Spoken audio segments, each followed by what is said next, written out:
You're tuning into the Wild, Weird, and Sometimes Normal podcast. If you have a story or a guest recommendation that you think others need to hear, email me at wildweirdandsometimesnormal@gmail.com. Let's get this started. Alex and Brett, kick it!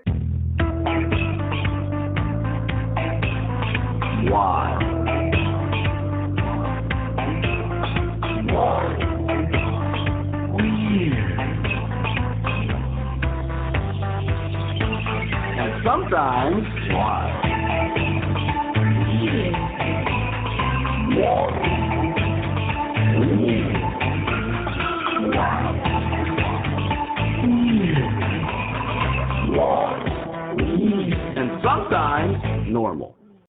On this episode, I'm joined by sci-fi author R.M. Almonte. R.M. is the author of the United Earth series, as well as Scratching the Cosmic Conscious. Born to Dominican parents and raised in New York City, Ramon has an interesting history with the strange. A father who would stare at the Dominican sky for UFOs, a mother who would put protection spells on Ramon, a grandmother who fought off a changeling, and his own personal experiences with ghosts, strange dreams, and moments of absolute clarity pushing him on his current path. Ramon has experienced a lot and is familiar with even more. A truly awesome conversation with an interesting man. Expect to see him again on future episodes.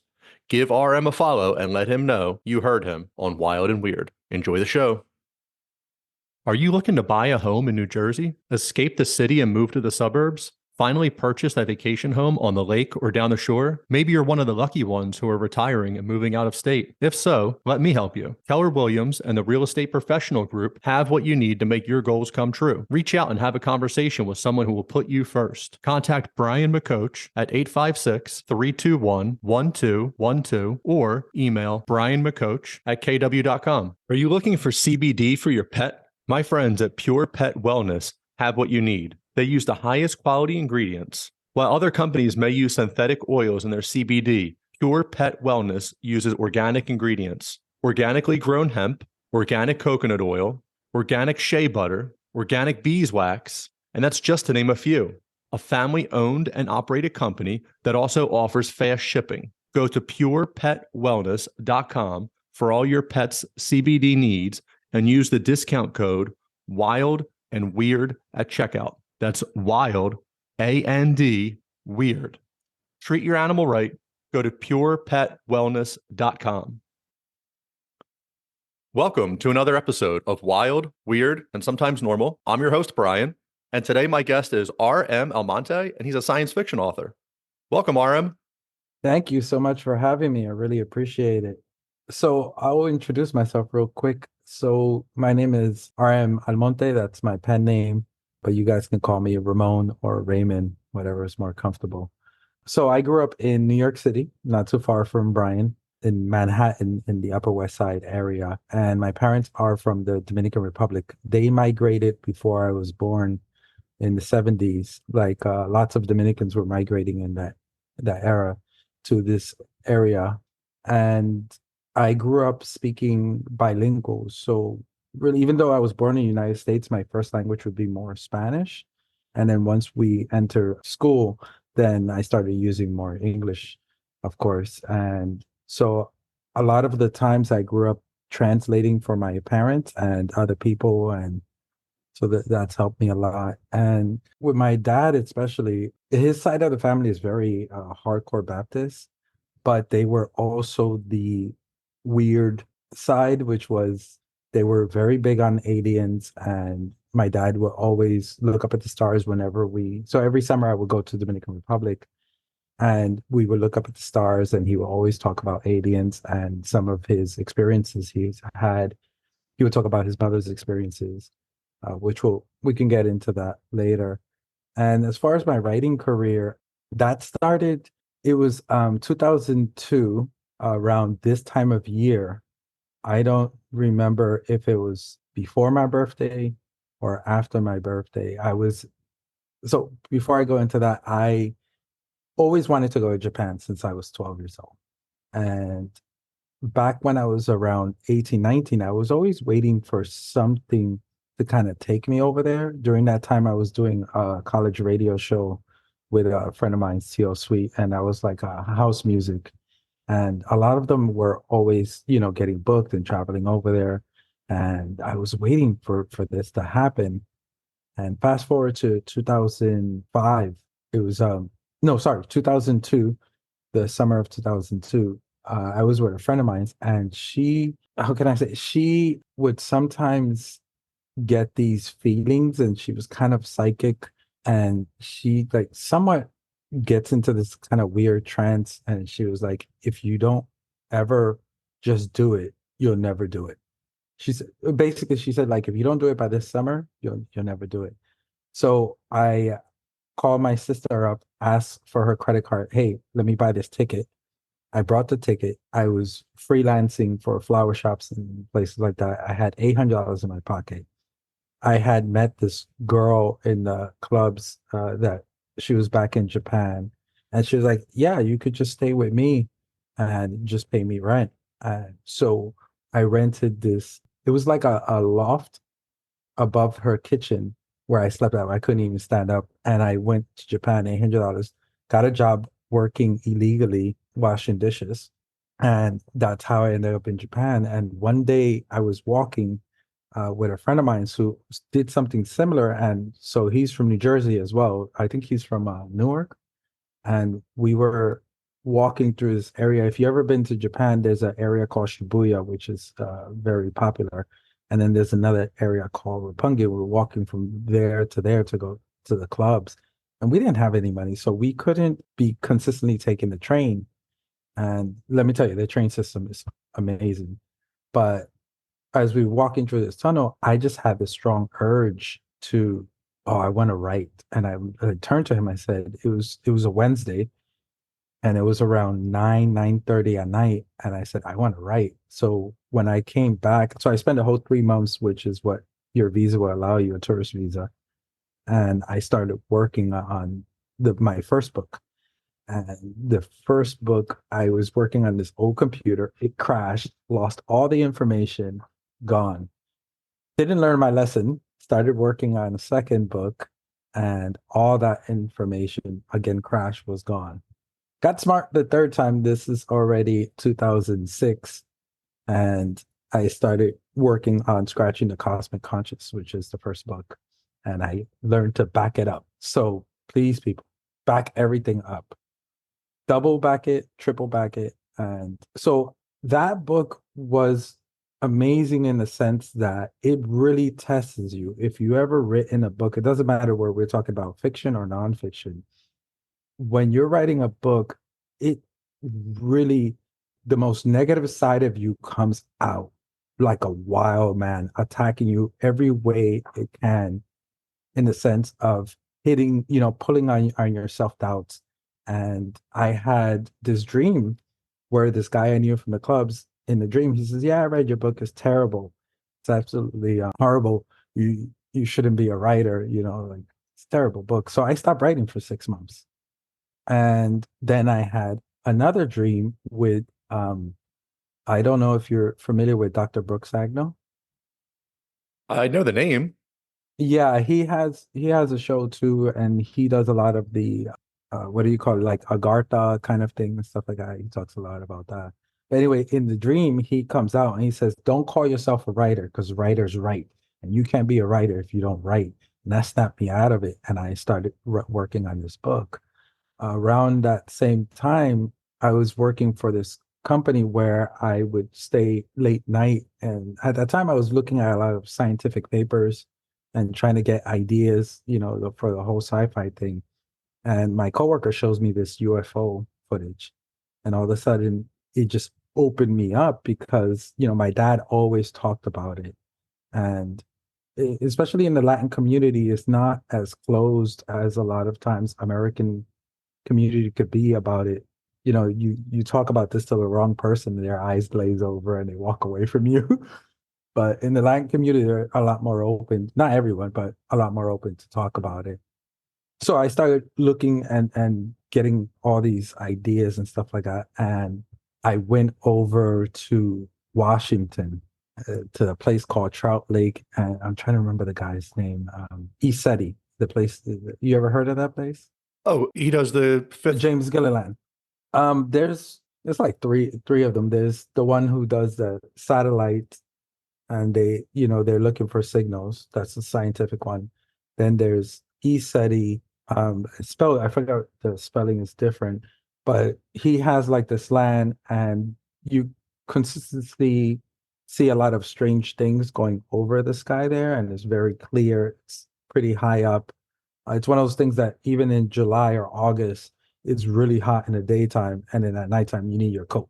This is Washington State. Yes. Okay. So it's about an hour away from Portland and a couple hours from Seattle. So I went there and I was, amazed seeing these lights crossing the sky and doing a lot of strange things. And of course, I fed the book. And finally, I finished the book up in 2012. So it took me about 6 years to finish that book.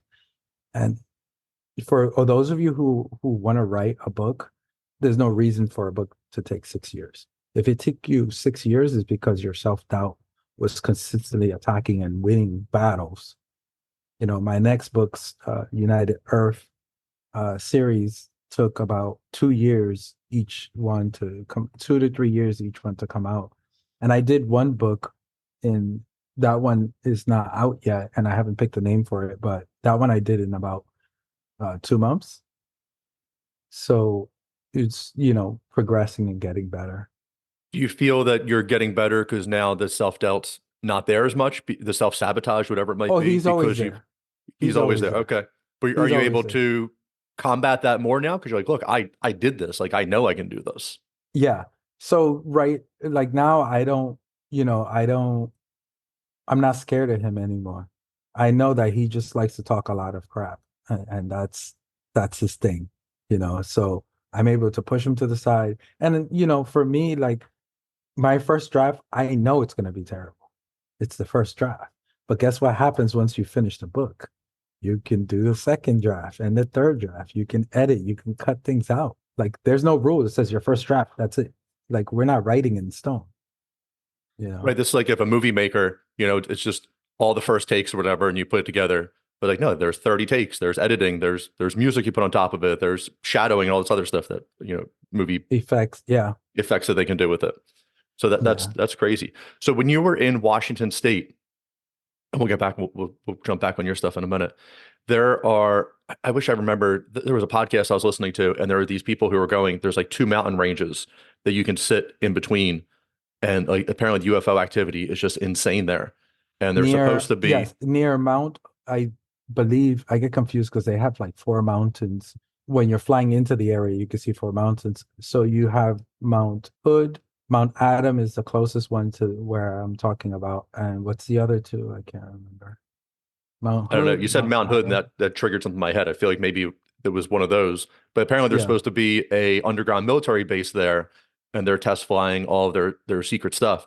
So the Yeah. one guy was in San Francisco, and he knew his buddies were up there, and he watched something like zoom straight over him. He's like, guys, like this thing was moving. He's like, if you're there, he's like, look up, it should be there. And he's like, in a few minutes, like on that same trajectory, it went over them and disappeared into that mountain range. But these people who were there, they're like, dude, this is paranormal, like hotspot. This is like the Skinwalker Ranch. He's like, I'm looking Yes. at the mountains and I see Bigfoot walking up there. This thing is just going straight up a sheer cliff. He's like, it's crazy. It was huge. He's like, there are portals. There's like this green half circle hanging in the sky. He's like, you're watching things go in one side and not come out the other. You're watching them just come out of the portal. He's like, whatever's happening there is like completely, it could be, United States technology, but it's like Yeah. otherworldly. The first time I went, I believe it was 2010. That's when I went, and I spent 3 weeks there. What was crazy about that time was, no, sorry, that was the second time. The first time in 2010, I spent just a weekend there. And the first thing I saw was it was a little bit cloudy and there was a light, right? If it's a satellite, you can't see it if it's cloudy, right? And if it's a plane, I forgot what is it. When a plane is coming towards you, it's the green, right? The green light on the left and the red light on the right, or is the other way around? Yeah, Yeah. right. And that's so planes can tell, they know if it's the plane's going away from them or coming towards them. Because remember, when a plane is coming at you, it doesn't look like it's moving and could look like a UFO.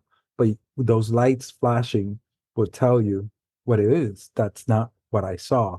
What I saw was this satellite looking thing under the clouds coming, and then got real bright, and there was like a plasma discharge, and it was gone. Now, if there's a satellite that can do that, please let me know so I could put it in my books, you know. So you grew up with, you said your dad's open to this. He talked about his experiences. He talked about your grandmother's experiences. Did you have anything growing up that you saw? In the UFO world, no, none at all growing up until I went to Isetti Ranch.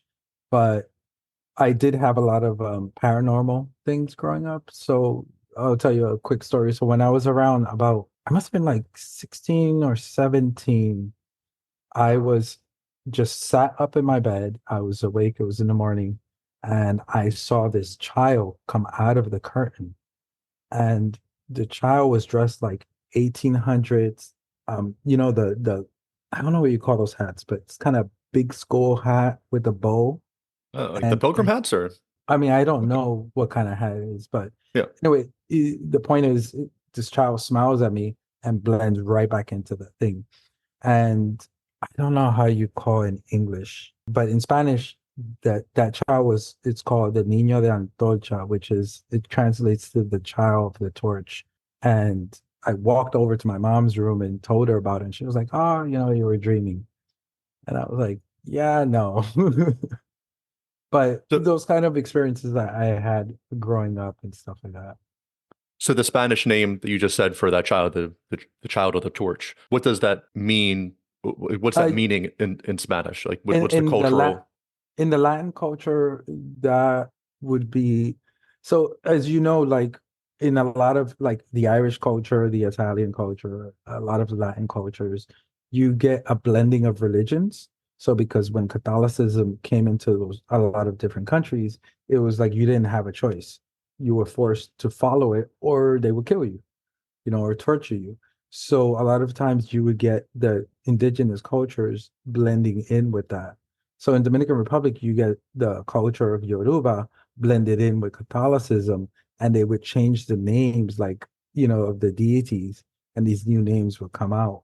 So this one is the one in the Catholic that would be baby Jesus. They would call it like Santeria, or depending which country, it would have different names, and he's in charge of taking care of children, like to make sure that children are safe, they're not abducted. That's kind of the thing. And my mom, will always buy me those kind of things to keep me safe as a child and stuff like that. What's weird was my mom wasn't really open to the whole idea about UFO and things like that, but she was very open to always doing things to kind of like putting protection spells on us and stuff like that, and having vivid dreams of, don't go there, don't do that, be careful. Those, she was really good at, that person has bad intentions, stay away from them. It's kind of funny. So like, but they say Western culture, but that only means like United States of America. But like, Yeah. not everyone is open to ghosts or UFOs.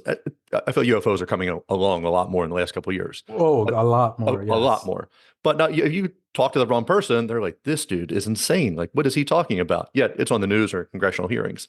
But then the Caribbean culture, a type of like magic or spells or beliefs or like burning sage or certain things you might do is bigger there. And you said, oh, your mom's not into UFOs, or believes in them. But to her, that was like, no, that's a little too much. But protection spells and certain candles and doing certain That things, that but part's okay. yeah, that part's Yeah. okay.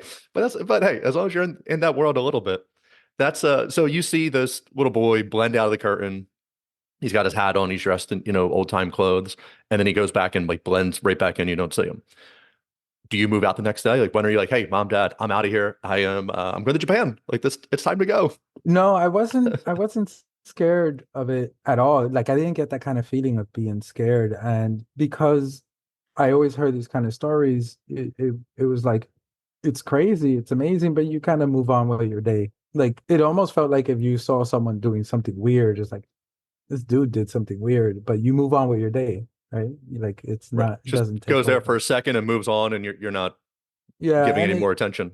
and it's something that unless you're around the right people, you don't talk about. you know, Right. and being the title of the show, this is the right place to talk about This it. is the perfect place to talk about this stuff. Yeah. That's awesome. All right. So you have some ghost experiences, you have some paranormal experiences, your family is open to, different aspects of either things from their culture or not.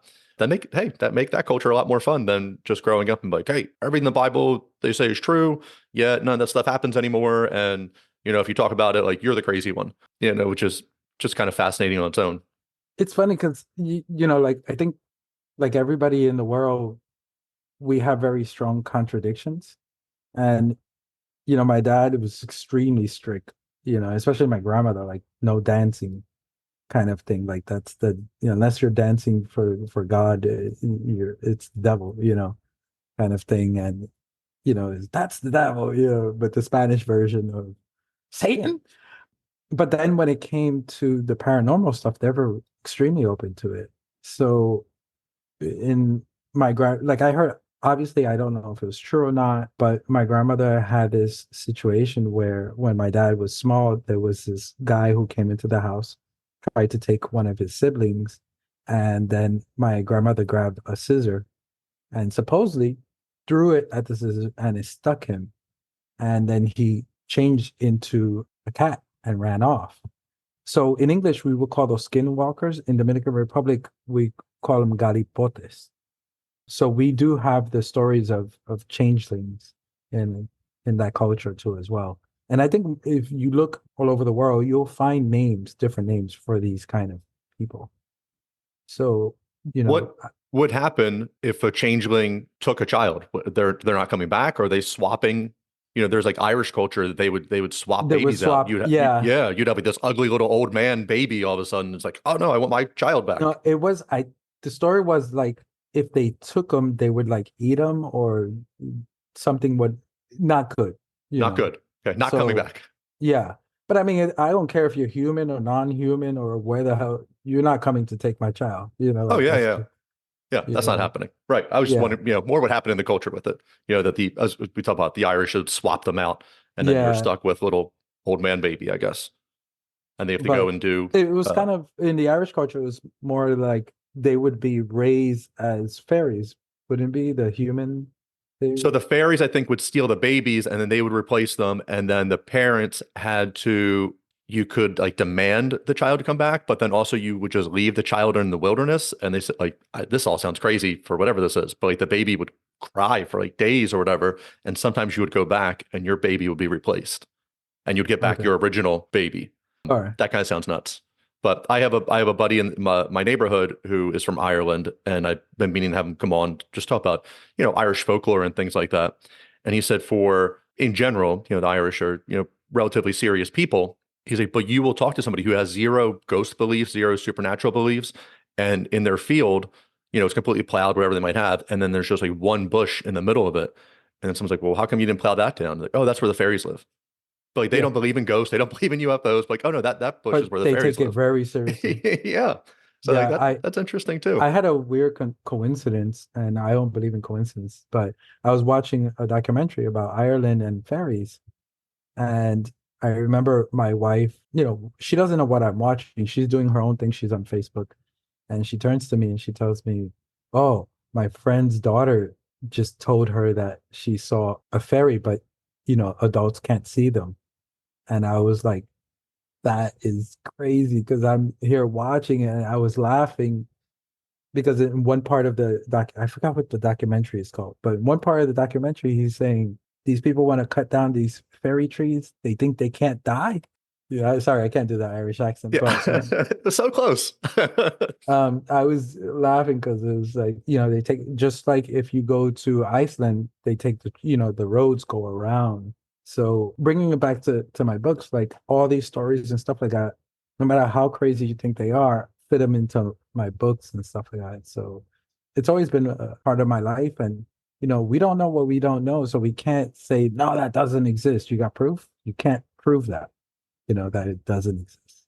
It seems as you try harder to disprove things, and you just look at the different cultures who have so many similar stories. Like, where does all this come from? Like there's like every culture has a flood story. You're like, okay, so Yep. like is Noah true? Like, at some point, there's something like that happened, like for everyone to have these stories, and now you're having all these fairies or all these little, the changelings or things like this. Like that has to have happened at some point. I grew up Catholic and went to church and all that stuff, and then haven't gone in forever. And earlier this year, actually went to a mass with my wife, and it was like the perfect one for me to go to. And they were getting into just, Jesus has apostles or whatever, and they're like, well, how do you know? Like, how do you know that like I'm the one? And they're like, oh, because you do all these healings. He's like, yeah, but everyone's doing all these healings. And he's like, well, how do you know? And like, there's going on. They're like, well, you do this. He's like, yeah, but everyone's doing that. Like, how crazy was it? Even if the Bible is just like 10% true at that time, 2000, 2500 years ago, whatever, you're having just mass miracles, like everybody doing them and like everybody claiming to be the prophet. Yet, he was, the chosen one they picked and went after. But there were other ones at the time. Like, how do you know? Oh, this guy, he was just lying about it. But like, he's just doing mass healings and he's just, feeding hundreds of people, whatever it is, like whatever the story might be. Like, what a wild west of a time back then of just craziness going on that none of that happens now. And if you told one person about one of those stories happening now, they would think you're insane. Yeah, I don't know if I think a lot of those things happen now too as well. It's just that everything is written off. So I don't know. Did you hear about the sorry, people. I know we're jumping from like That's A all we to do here. Z. We just go left to right, left to right. Everyone's on board. Don't worry.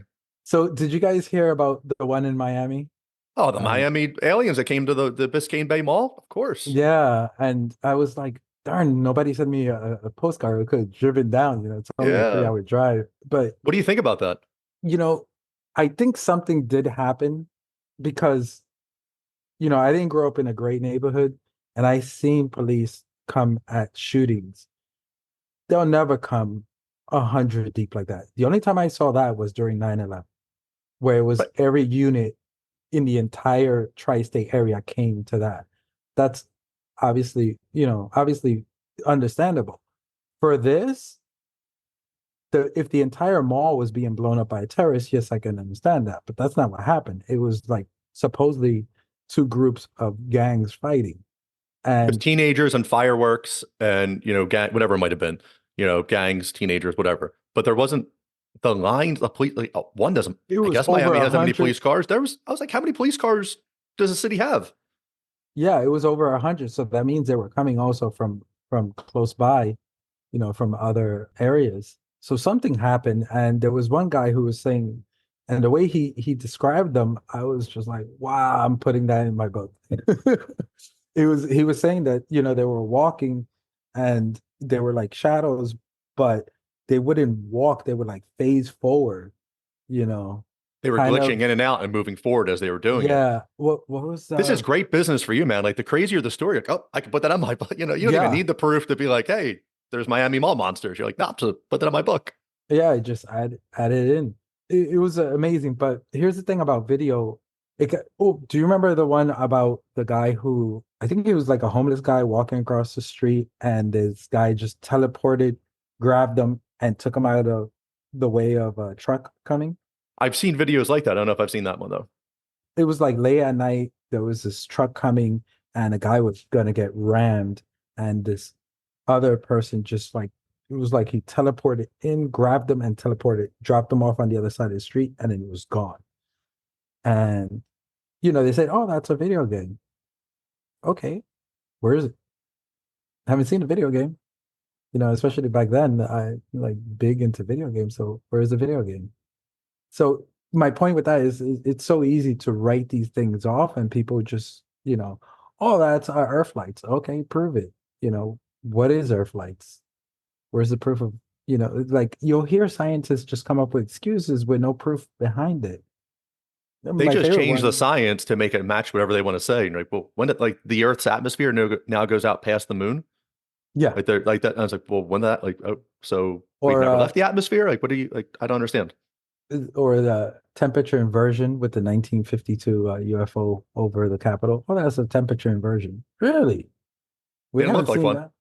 We haven't Yeah, seen it since. That's yeah. something that should be provable and happens over and over again. Swamp gas. Even the scientists were laughing at that one. With Yeah, they really just come out with the most nonsense stories. And then the clouds I love, just like all the different shapes of clouds that come out. You know, I don't know how much you read into HARP or anything like this, like the weather modification or DARPA Yeah. doing it. And but they always have such an explanation. Like, I've never seen those clouds. Like, wouldn't like where are these pictures? Like they're amazing to look at, but then it's like, well, this kind of looks like why are they each little like sandwich cut? Like they're just like little triangles that are all Yeah. puffy up next to each other. And like, well, actually, that's actually called this, this, and this, and it happens every 6,000 years. Like, okay, sounds like you kind of made it up. Yeah. But it gets written off. But here's the thing. If we have a video of me and you getting trashed at a bar and we like, start trashing the bar, everybody buys that right away, you know. Oh But yeah. if there's an alien there trashing it with us, oh, that's CG. Yeah, that didn't happen. That didn't happen. Yeah. It does make it hard, all the videos now, because CGI is relatively cheap and people can just do it in their basement, and like the kids nowadays can just, do Okay. everything they can do. I'm gonna say one thing about that. For those of you who are wasting your time doing free CG to make up fake UFOs, come to me and make a book trailer for me and use put your CG to work. I can't pay you much, but I'm going to give you more than making fake UFOs. So if that's all CG, please email me. Yeah, it just makes some of them just are hard. Like when Tom DeLonge was on Rogan, I don't know if he was on the second time, but he was definitely on the first time. And Yeah. like, that's when, Tom DeLonge was read in and he was starting To the Stars Academy, all this stuff. And he was just like, oh, and like, here's this video. I know this one's real. And he's showing it, like some of the videos that he was choosing that are real, like looked like the most fake thing I've ever seen in my entire life. Like it's the circle UFO that kind of just like flings back and forth. It's like the top of the screen. It's like the little silver old school 1950s like science fiction Oh, is that UFO. one of the from the guy in Switzerland? What's his I don't name? know who made it, but DeLonge's like, no, this one's real. And Rogan's like, dude, like I'm pretty sure people came out and said like that was attached to a fishing line and it just swung there. Now there are other UFO videos where you're like, hey man, like what Yeah. is that? But like he was picking the most obvious ones that were like, are you Um, sure some that's something Meyer, Billy Meyer. and he was making those? And like they would throw Um, frisbees, whatever they would do, and they would take the picture and like, hey, in 1960, 70, 80, like that's pretty amazing. You're like, oh my God, like what is that? But as we've yeah, gotten better the and better, the Billy Meyer story that's in Switzerland, he's the one who pretty much made the Pleiadian aliens famous. And I kind of questioned some of that because some of the footage that he showed that was supposedly like this Pleiadian girl was shown to be these two girls on a talk show. And so I kind of questioned that as well. And I understand exactly what Joe Rogan was coming with that. The Billy Meyer story, I don't really buy 100%. Could it be real? Yeah, but I'm not going to put any stock in it. do you follow Corey Good or Dr. Michael Sala or any of these guys? Like Corey Good's like in the secret space program, and now he's on Um, Twitter and he posts about it. And Dr. Michael Corey Good, I Sala, remember hearing a couple of things about him. I met him before, way back I think 2011. I started doing a YouTube show called The 100th Monkey, and I got to interview him several times. Corey So, Good or Dr. no, Sala? Dr. Sala. Okay. Yeah, And their stuff's really interesting and like a lot of detail. And it's also like, all right, like I'm well, on a fine line with a lot of that stuff. yeah, he Dr. Sala really goes into like looking at, he's more of a journalist, a journalist investigator kind of person. And for a short while, he was doing like a daily UFO thing, which I found so cool. But I Yeah, I think think his that's gotten website's like very hard to do. exopolitics or something, that's what Yeah, he calls it. Yeah. And he's a fascinating guy, but some of it, I don't know. It's kind of like you get into Planet X, Nearbu or something, and the people are like, they post pictures of it and they swear that it like that's Planet X and that's the undiscovered one. Like, all right, well, something this big is within our view wouldn't affect the Earth a lot more. It gets yeah, hard. It gets hard to process that part. yeah. It's kind of like with flat Earth thing, really. Like I feel the flat Earth thing, and also what we have, where what do you call that theory? Like the Earth is solid, and we have all these different layers. Like I feel between both of those, there's something missing. And I'm not a flat earther, so like I It's buy more easy. into the growing Earth kind of The growing growing Earth. Earth is interesting too, expanding. It's easy to get sucked into some of the flat Earth stuff because NASA lies to you. Like that is provable. Like they Yeah. just take tens of millions of dollars. It's like something like $50 million The- a day they have, and none of their stuff. Like, oh, we grew a potato in space. Oh, we took a flower up. Oh, we like you lost the technology to go to the moon from 1969. We can't go back. Well, from the 70s we were in there, and now we can't go back to the moon. We erased all the tapes. We erased all the data, all the telemetry to get us no, we to the moon. accidentally lost it. Accidentally lost it. All of it's gone. It's been recorded over. It's been lost. iPhone 15s are out. They do all the stuff they can do. You could have, Chat GPT get you to the moon. Like, no, no, no, we can't do that stuff anymore. So people just stopped being smart in the 70s. Like we're all just barely functional right now and can't redo it. So that's not true. They go there. You see some space bubbles when they're on the space station. You see, Yeah. like, well, that's because they're in water, because it's being filmed underwater. Some of that stuff is filmed underwater. They're doing it. Are they really in space? I don't know, but they lie to you. Like, oh, well, the curve. So actually, when you're looking at Michigan and you're seeing the city Chicago, it's actually an inversion. And what you're saying, like, okay, well, that's not true. If you're supposed to be whatever the number is, I just need two credible people. If you're saying that the curvature of the Earth is, whatever that formula is squared. Okay, so then how come, like, there's the Salt Lake Sea that they're on? They're like, well, you actually can see like 100 miles straight, and you shouldn't be able to do that. Like, there's just like weird things like that. Now, Yeah. if the Earth is bigger, that would make more sense because then you wouldn't have as much curvature. Something doesn't add up somewhere.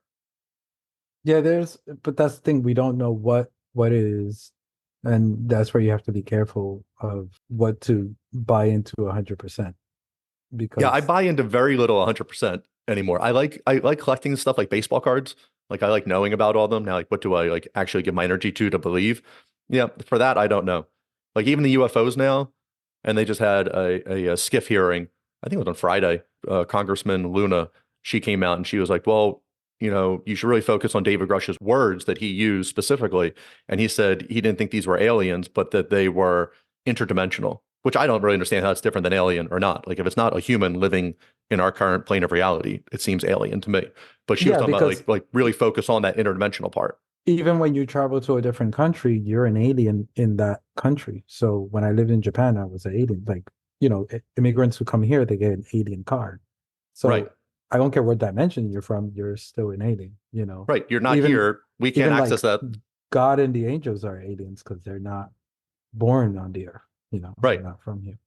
Yeah. People Some hate of that. when I say that. Like they're But they not would be. I aliens. mean, if you're just talking to them, if they're not flesh and blood humans, If they're right, then not they're from here, different than yeah. you. If you want to call them God, that's fine too. But then, like, what are you going to call this other non-human intelligence that comes down that can fly at 50 Gs and not have their insides explode and they can do all this stuff?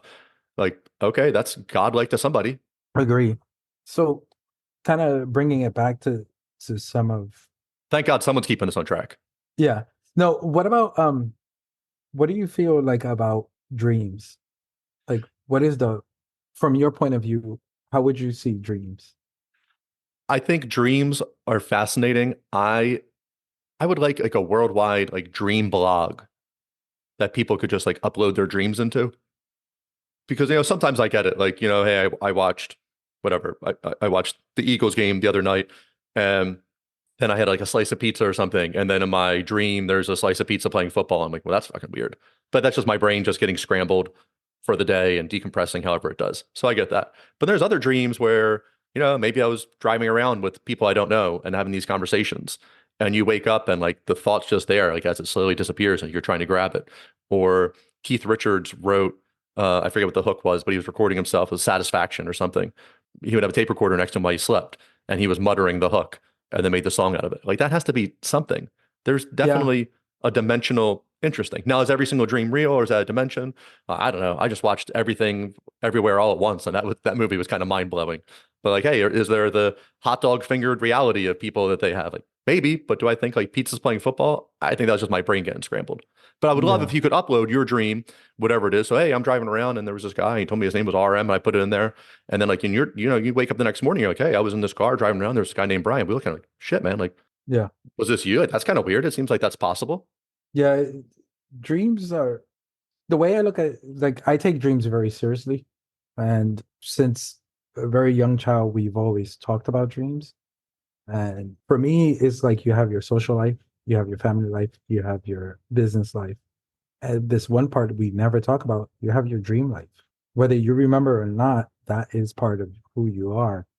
And what I feel dreams personally are is a major tool, because here you have a realm with no limitations. You want to be a lion and run around and kill zebras? You can do that. You want to ride dinosaurs? You can do that. You want to fly around like Superman? You could do that. So here you have a part of your reality, or we can call it whatever you want to call it, that you can be limitless with no limitations, and you can work on your problems and stuff like that. And if you don't work out your problems, guess what? Your problems will become part of your dreams, your nightmares, and dinosaurs chasing you or something like that. And of course, it's different to everybody. That's why I don't buy into the if you dream with a cat, it means this. If you dream with a snake, it means this. Because the thing is, the way you grew up, Brian, the way, even though we're both Americans, we grew up less than 100 miles away from each other. We grew up very differently. So the way, even if you're a part of the same culture, it's not the same family root. Even your brother and sister are not going to have the same idea. So the way dreams are going to explain things to you in symbolism are not going to be the same way as you would see them, as somebody else would see them. So that's why it's important that you write down your dreams. The first thing you think about is, what did you dream about? And when you get to the point where you can have lucid dreams, of course, some people would take that as like, all right, hot girl, let's get busy, or, let me fly around. But you can work things out in your dreams. And like, I've had dreams where an entire scene of my book, I, I'm watching this like on TV, and the whole entire sequence. And I was like, thank you. Like, you did my job for me. All I gotta do is write it down. But for a lot of those who don't remember the dreams, I always feel you have to, when you wake up and think about it, that's when, for lack of a better word, you solidifying it into your memory of what you were dreaming about. Because if you don't do that, then it just escapes. Like, notice how easy, like, yeah, I remember, and it's gone. You wake up and it's the most important thing. You're like, that's a great thought. Like, I'm going to remember this. And then Yeah, you didn't write it down. Then 20 minutes later, you're like, oh my God, like how did something so important that I woke up that I had that fully formed thought and let it go. That because is interesting what you're saying. We both, so we have the American culture that we have the Northeast culture that we have, but then, let alone our own life experiences, like our parental experiences, you know, coming from that, I would say it's a muscle you have to work out. So like the dream, if you're just going to, like, I don't work it out. I don't write anything down. I don't put too much credence into it. Yet, as I told you, I think there is something to it, but I'm never going to learn anything from my dreams or use that extra one third of my day every day that I'm sleeping to use that to my benefit.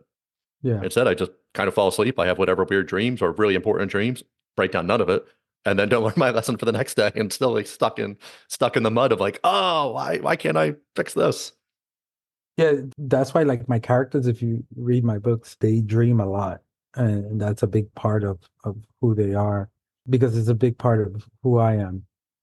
And there's a lot of, I forgot the guy's name, but the guy who invented the sewing machine, the part with the hole, he was dreaming that some tribal men were poking him with spears. And at the end of the spear, they had the little holes.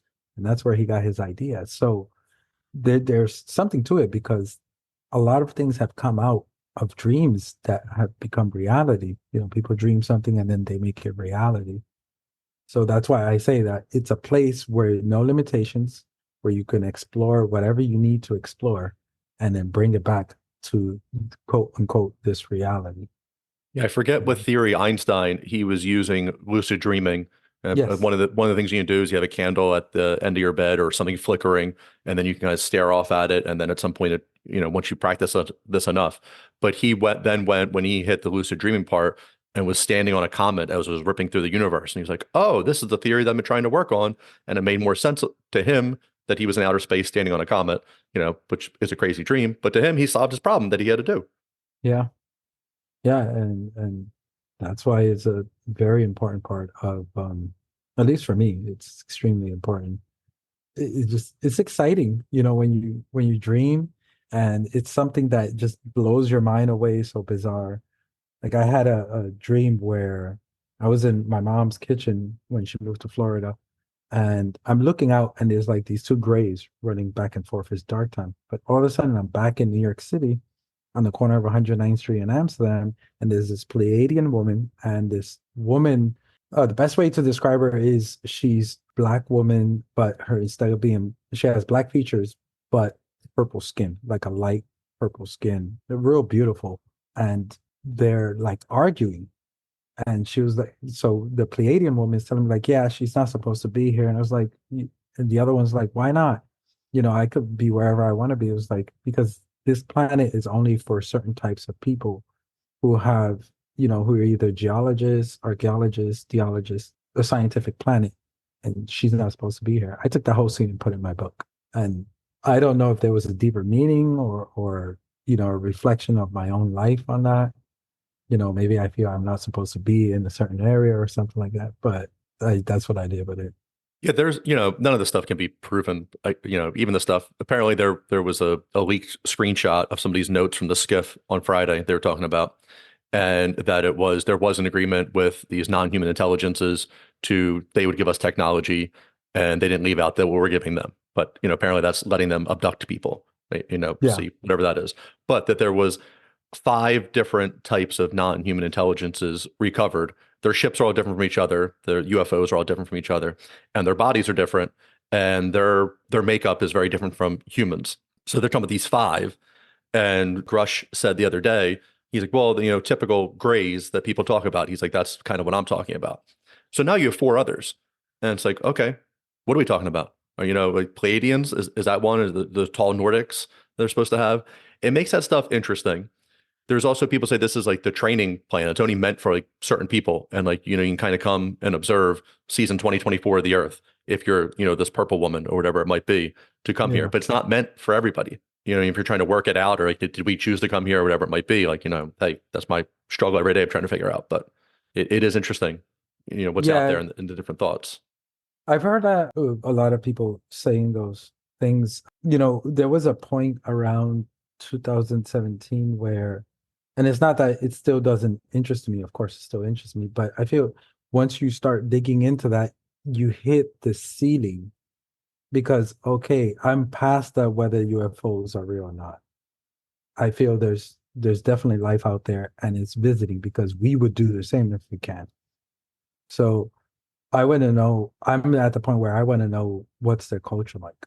What do they eat? How do they deal with certain problems that we have? Enough with the, we're having the same, like how much can same conversation from 1950 to Yeah, we have 80 years of the 2024? same conversation.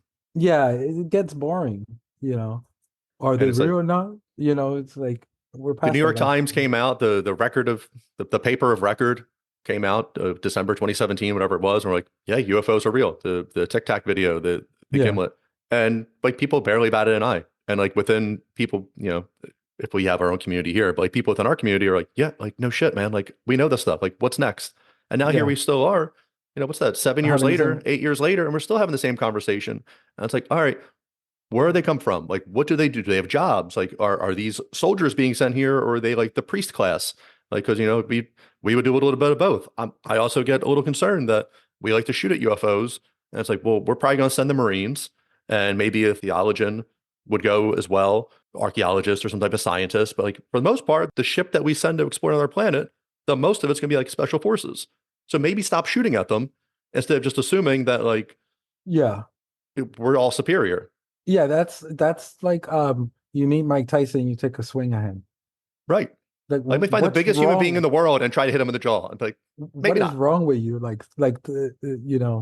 There was a guy in a plane starting a fight with Mike Tyson, of course, but and this is but going back to the UFO thing, it's the same thing. Like stop shooting at random things without you knowing what you're shooting at. You might be shooting at the Mike Tyson, excuse me, of UFOs, like what's wrong with you?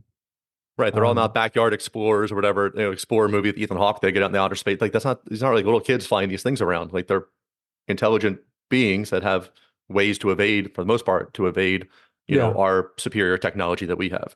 But yeah, I'm in the same boat as you, man. I just want more answers. Sometimes I feel like we're really close to that. And other times I'm like, man, we're in so much disinfo right now. Like none of this is true. Yeah, I might be it's back all the way to being like, you know what? I don't even believe in UFOs. None of it was ever real. Like it's so hard sometimes. I feel like we're stuck in the same conversation and it's kind of tiring. But I've had my own experiences and mostly through dreams where I'm talking to these beings and stuff like that. And in your dreams, they'll tell you certain things about yourself. Or I remember a long time ago, I had this dream, and it's always like these kind of people that they're really, really tall.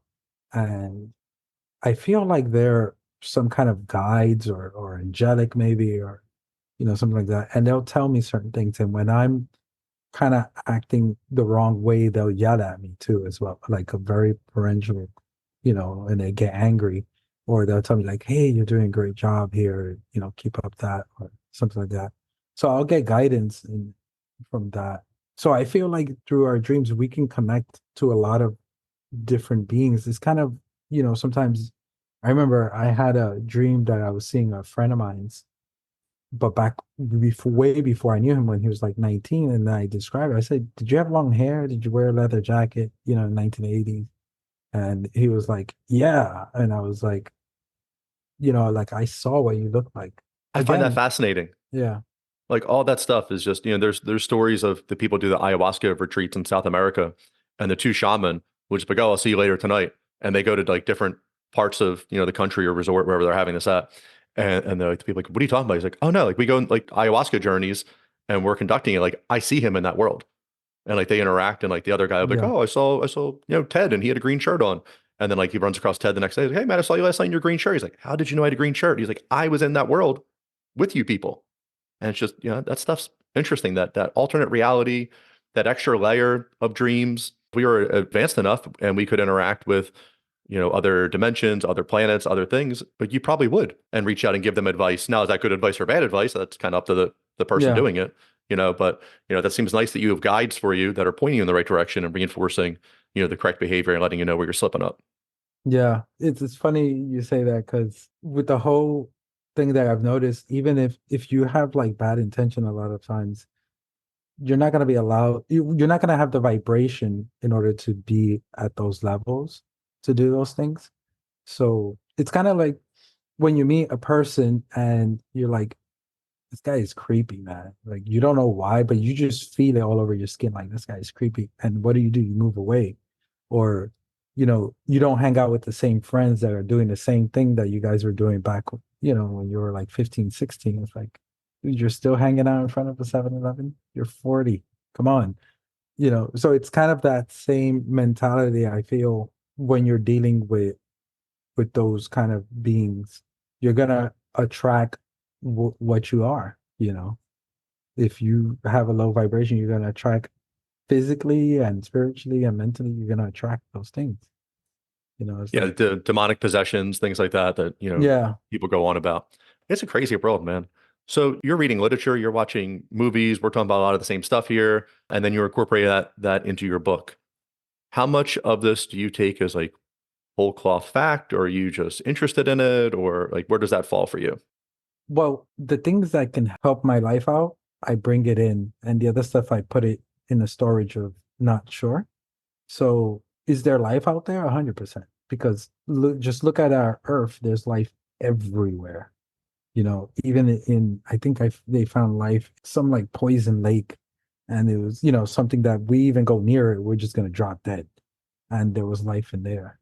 They've found life on the side of the space station, life in deep caves, life in boiling water, deep down in the sea. Yeah, the sulfur vents that are coming up boiling, and there's things like little crustacean Yeah, like things picking out the things that are coming out. lobsters and shrimps and stuff like Yeah. that. They find a way. Life finds a way. Yeah. So it's gonna find a way all over the entire universe. So there's definitely life out there. That's very selfish of us to think that we're the only ones. And that's why I write about this.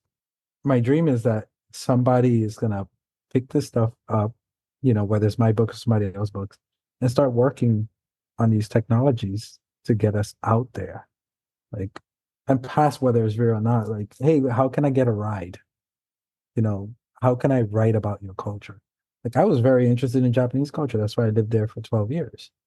I would like to go visit whatever planet it is, for a couple of weeks or something. Stay at the Club Med in the Pleiades system or something.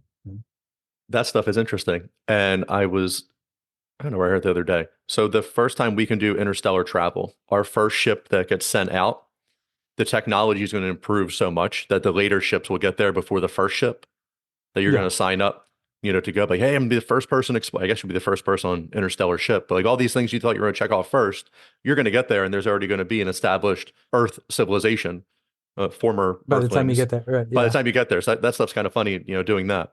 If you start getting into interdimensional or like wormholes or something, I guess that goes a little faster.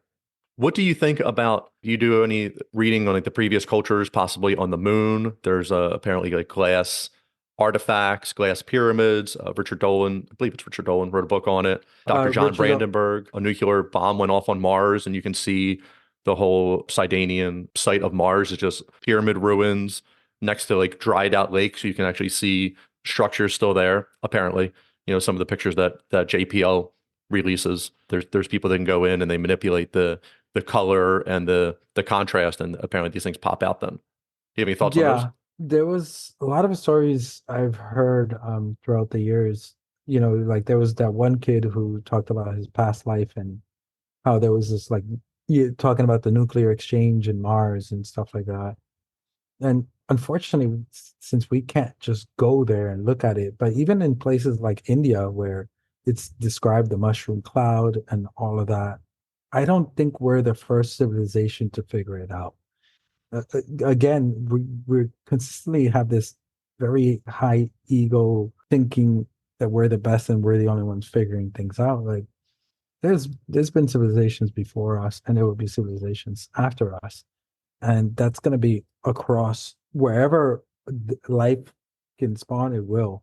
So in Mars, there's definitely more than meets the eye there, and I've seen videos where supposedly they do have there's a time in Mars where it's like spring and things grow, but they never explore kind of that area where through the satellites you can see like things kind of growing in a weird way. And supposedly there's lots and lots of gold there, like certain areas. So Mars is a huge interest in every way you could think of. They pick it's like if you landed in the Sahara Desert and you're like, oh, this is Earth. I'm like, well, no, that's one small section, and you picked like the worst place to land. Like go for the rainforest and see all the But different even animals and the trees and the vegetation. yeah, but even in the Sahara Desert, there's lots of life. There's ancient ruins all over the place. You Right. know, If you dug and you went around, but if you just landed in general with a rover and be like, I'm going to drive 1 mile today, I'm going to drive 10 feet and look at this amazing little speck of sand that I found. And they spend all this yeah, stuff. And it's like, can we maybe figure out, like, go next to these? Hey, if they're not ancient ruins, it also seems like maybe they intentionally do that. But a lot of crazy people, quotes, are like, hey, man, look at these old ancient ruins here. And your rover's already there. Like, go send your rover over there or send yeah, another rover or do something. yeah. Go look at it. Go take a look at it. I'm sure they have already. It's just that's not something put out into the public. Yeah, we have our shitty rover that's up there right now, and then they have like 50 other high-tech ones doing other stuff. We have this little remote control robot going. I want to apologize to the audience because I keep forgetting names, but there was one guy who claimed that since he was a kid, he was being sent to Mars for different missions and things like that, and he was part of this program. And I never bought into that 100%, but just he described this civilization, what humans in that planet kind of look like. They were like short, stocky. The best proof is always I find experience, even though scientists will always say like, well, even that. Yeah, but if I experience something, I'm not going to write that off, unless, there's proof that I'm psychotic. And even then, like, I feel like you're just tapping into other dimensions and not having any control, and things are just coming at you. So you're just kind of like snapping. Right. So Nikola Tesla, famous inventor, free energy, things like this. And he said himself, he's like, people on Mars are telling me what to do. He's like, half these ideas, like I'm just getting told by someone else. Like I'm tapping into this, Yeah. this ether of knowledge, and they're telling me what to do. So that's fascinating. But like, don't believe your own tangible experience of, hey, this happened to me. But well, theoretically, and according to science, that can't happen because this, and this. But if it's repeatable to you, like then that's happening more than something theoretical that you can't do. Yeah. You know, but that's the great thing about life. I feel that no matter how many answers we have, we're going to have that many more questions. The more we figure out, the more questions we're going to have. But that one frustrating question is like, is there life out there? Like that just needs to be answered. And I feel that that's been answered for me, but then again, it's the frustration that we should have been there already. I remember in 1985, 86, I was in the fourth grade and the teacher's telling us, oh yeah, by the time you guys are this age, we're going to be on Mars. We're going to like, he had this whole space station thing built in a classroom and showing like the little guys, walking like in, oh, what was the movie? Space Odyssey, 2001 Space Odyssey. Oh yeah, yep, the Kubrick movie. Yeah. And he had that all built out. And by the time you guys get to, and it's frustrating. It's like, it's been how many years and we're still talking, having the same conversation. And that's the hard part with the UFO stuff. And you're talking about somebody will invent this technology and put it out there. But you can go through like the patents and see things that have been seized for national Yeah. security. Yep. And people have made cars that run on water. And you Water. travel across the whole country in 11 gallons of water. And then that technology just gets seized and it gets wrapped up because we just And stick to this people whole fossil fuel disappear. nonsense. Yeah. People disappear, tragic things happen to them, whatever it might be. It just seems that we're like the roadblocks that come up, they're intentionally put up. It's not through lack of trying. It's not through lack of education or the wanting to go do the adventure, the spirit of adventure. We were much more adventurous 100 years ago, I feel, and then now we just get told like we're the smartest thing ever. Like in 2024, like Yeah. our dumbest person is so much smarter than the average person, and it's like I don't see it. You see some of these ancient ruins, you see like the Colosseum, you see the Yeah. pyramids. Like there's a lot of beautiful things happening. All these marble columns, the Tartaria theory. I don't know if you get into that at all, but like this ancient wiped out civilization, and you see, some of these towns and buildings that just seem to be built overnight, yet the technology wasn't really there to excavate all this dirt and everything with just horses and carriages that we had. And it's just Yeah. really interesting. It's almost like, we rediscovered some lost things and then kind of occupied them. Or things that, look like light bulbs in ancient like Egypt and stuff like that. Like, how did these people draw these things in these quote unquote tombs, which I don't think they're tombs. They'll draw these things out and there was no lights, there's no soot, and then they have these things that they drew out that kind of look like light bulbs. So Yeah, they want to gloss over that so fast and be like, we don't understand. They just had fires. Like, all right, where's all the soot then? And be like, well, okay, moving on. Or yeah. they have the one hieroglyphic and it looks like this kind of light bulb within a light, and that a modern light bulb does kind of look like that. I'm like, no, but that's actually just his thought in his brain is coming out. Like, okay, I'm What sure kills that's me what it too is is. that a lot of them, they're Egyptologists or archaeologists. That doesn't make you a geologist. That doesn't make you an engineer, electrician.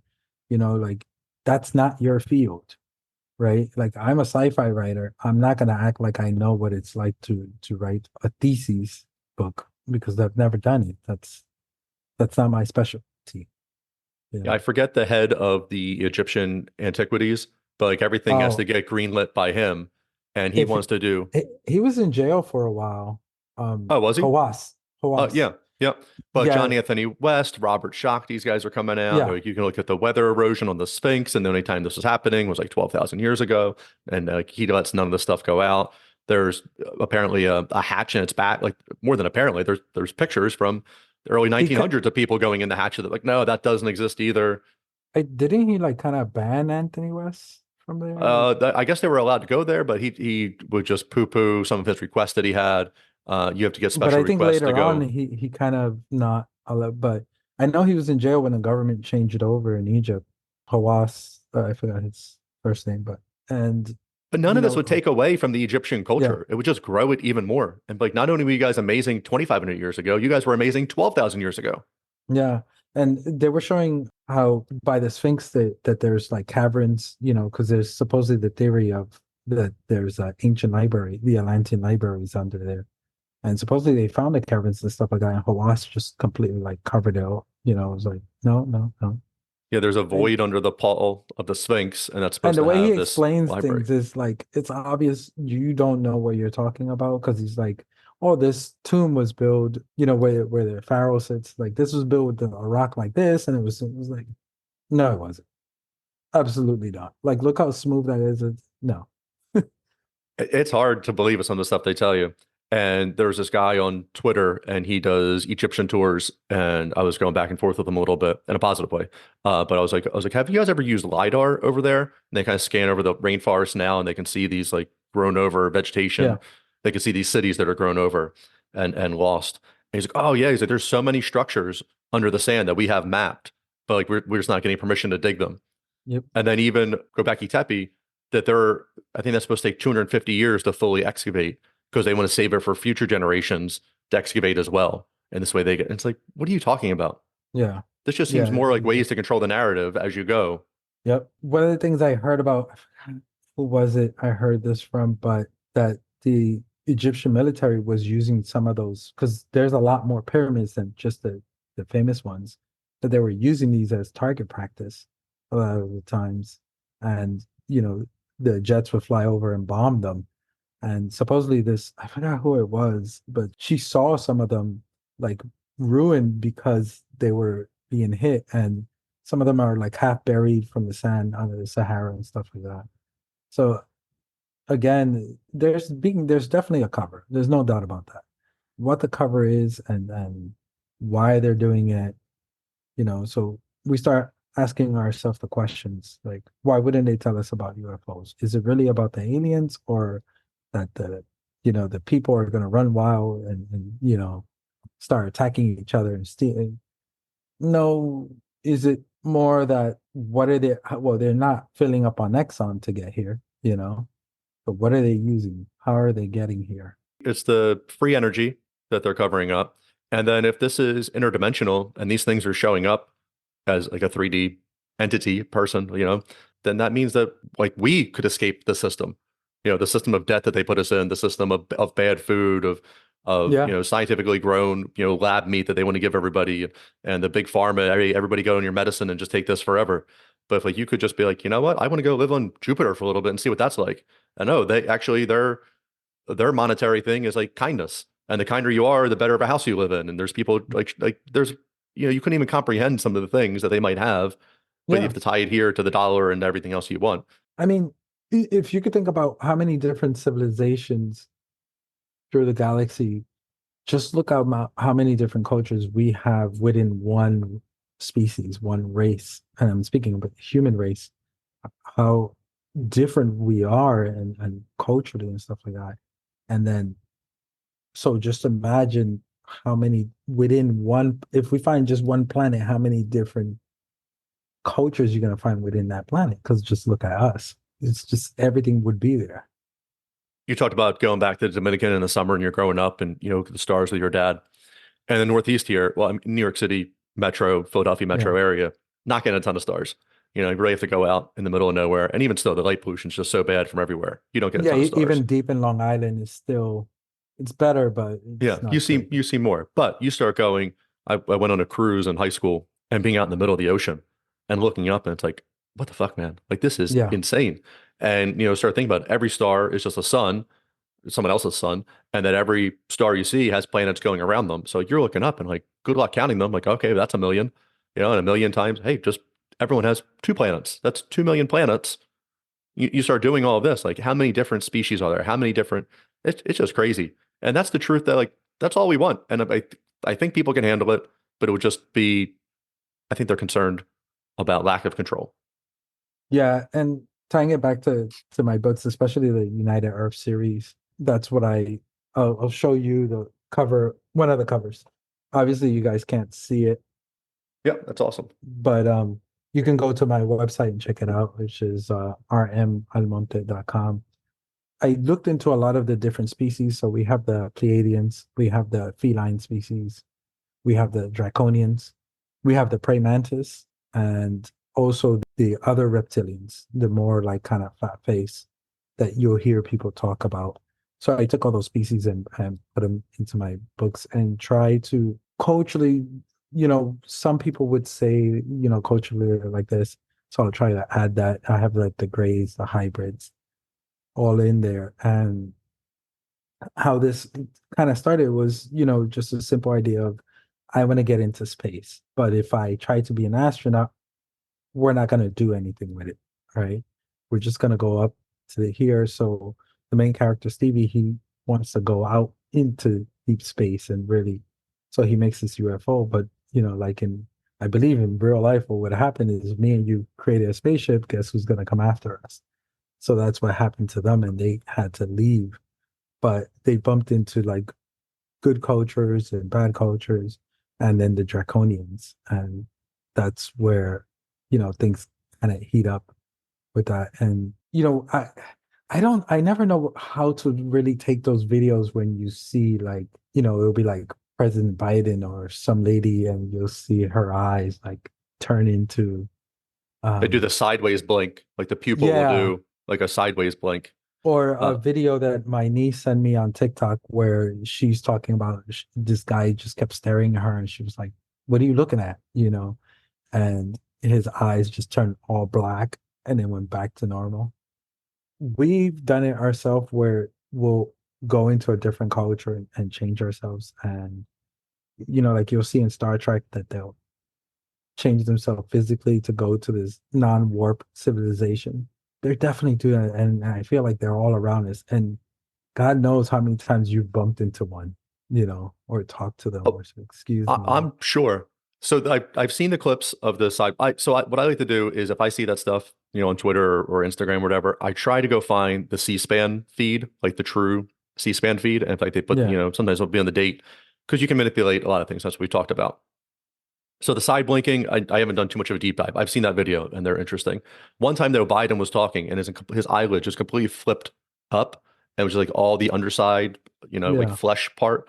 Uh, he didn't even blink it away. He didn't put his hand up there. It's like it just stayed there, and like that's crazy. Like, dude, just think, like if your eyelid just flipped on its own and you just keep talking, like you don't even realize that. Like so that gives a little credence to, who was it at that time doing it. But they always talk about how Biden is never the same person. Man, you see some videos. Just look at pictures from him over the years, over the weeks. And you're like, which one is this? Which clone did we get? Yeah. He had a ball sack chin the one time he was on Air Force One. He was talking. It was a huge dent into his chin, and like a huge cleft that like, he does not have. And then Yeah. the next day, it wasn't there anymore. I was like, what? It was like the Peter Griffin. It was like it was crazy Yeah. that he had that. And then there was a video that I was watching the other day, and I found it on C-SPAN, and it's Biden. He's talking, and he goes and he scratches the back of his neck, and he pushes like the mask over, so there's Yeah. like ends up crinkling with like four lines right there. And it's like we're not told the truth about our reality right now, and like who are the people talking to us? Like, let Yeah. alone is that reptilian or is this just people who was But even in like let's control? bring it down to just a regular human. There are masks that me and you can buy on Amazon that we can put over our face, even with our beard and everything, and put it in, and I could look like a white person, or I could look like an Asian person, or I could look like whoever. And the better the makeup person, the better the mask would look. And Yeah, they were some Israeli videos that were coming out of like the soldiers taking masks off, yeah, and it was crazy. Like this long dark-haired woman had on like this rough, rugged guy's face, and you're looking at him and just like reach, unzip the shirt and like rip it, and like it's like Mission Impossible times 50. Like it's crazy. yeah, and it's not some amazing technology. So is that possible? It can easily happen. There's so much, but there's always a balance too, because you have to be careful that when you're looking into these things that you don't go over the edge yourself, because you could become like this freaked out paranoid guy in the middle of your own this 25 acre with a shotgun. Oh, come near me. Yeah. I interviewed this guy, real nice guy, name's John Kerwin, and he wrote Conspiracy Guides Survivalist book. And he was probably like 50, 60-year-old guy, nice guy. And in like 2016, he just like fell down like all the rabbit holes. And he went from being like a normal dad and husband to where his family was like, hey man, you got to get back into reality or we're leaving. And they packed up and left. And he's like, I'm on a mission from God. I'm here to explain everything. And it's like, all right, man, like again, I said earlier, like I like to collect this stuff like baseball cards. Now, like how much, hey, if the earth's flat, like that doesn't really change that I have bills to pay. I've got a wife and kids and like a whole life I have to do. Child to And I raise. and Yeah. I get, I'm trying to be the best person for them. I was like, to go down this, and like he was like into all of them. I was like, well, like just take a deep breath because each rabbit hole on its own can be interesting. And YouTube videos can show you whatever you want, like Yeah, numbers lie and figures lie and liars figure. Your YouTube videos can do the same thing for you. But then also like, how is that benefiting your life? Like you have to like really weigh that.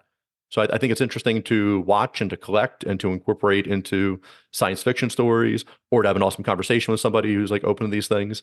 But like if you start really trying to act on them in real life, you're definitely going to find yourself like a doomsday prepper.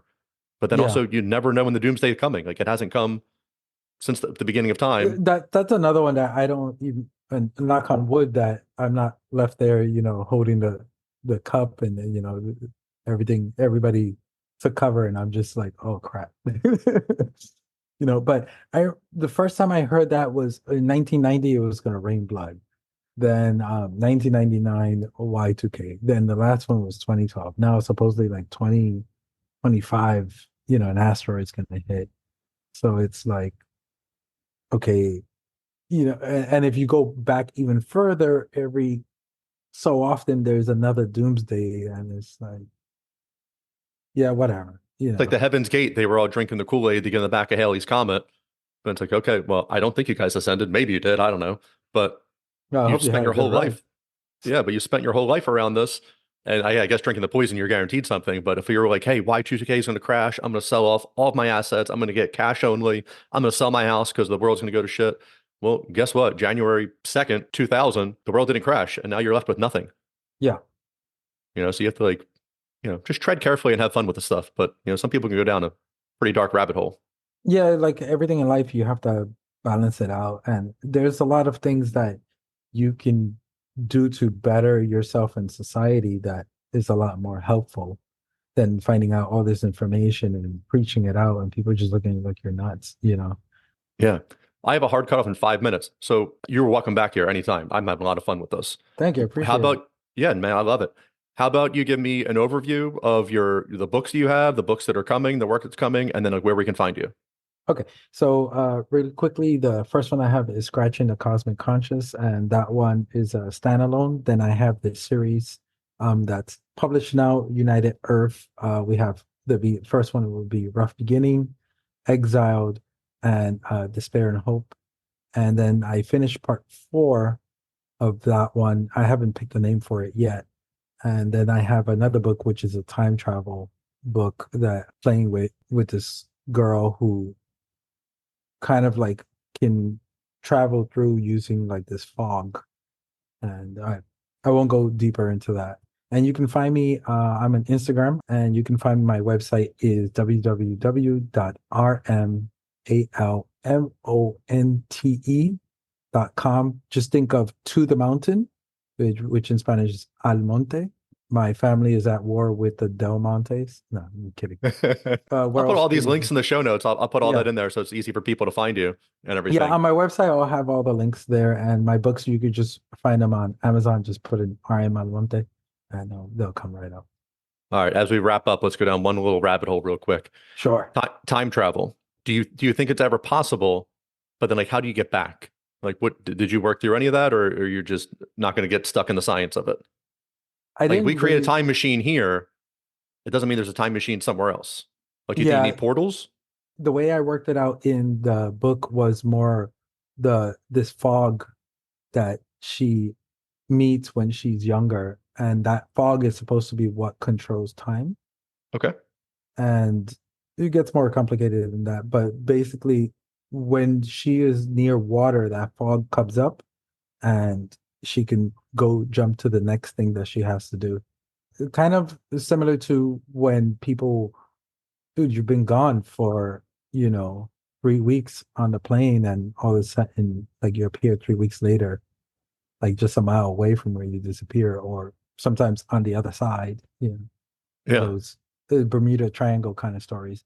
So that's Yeah. where I got the idea for the fog Okay. and stuff like Yeah. that. Sometimes I think some of these ancient sites, I guess maybe you could transit time through them. Like if you were at the Egyptian pyramids, you could go to, the, But I think you need, like, I feel like there's a key missing or something, that because they definitely had a connection, like the Incas and the Egyptians, and in Colombia, like they found cocaine traces in the in the pharaohs. Egyptians. Yeah. Yeah, and they found corn in India, things like that. Things that are not supposed to be on the other side of the world. Right. If we're supposedly following the tradition. Well, that's which why I is, like that growing Earth as well too, because things have been a lot closer to begin with. So yeah. instead of the plates shifting, the Earth is actually kind of growing a little bit and pushing it out, and that is similar of tectonic plate shifting, but also a little different. Yeah, it makes sense because if it's growing out, like if you volcanoes grow, everything grows except our planet. Like everything on the mountains grow, things get deeper except our planet. That's the Yeah, only thing.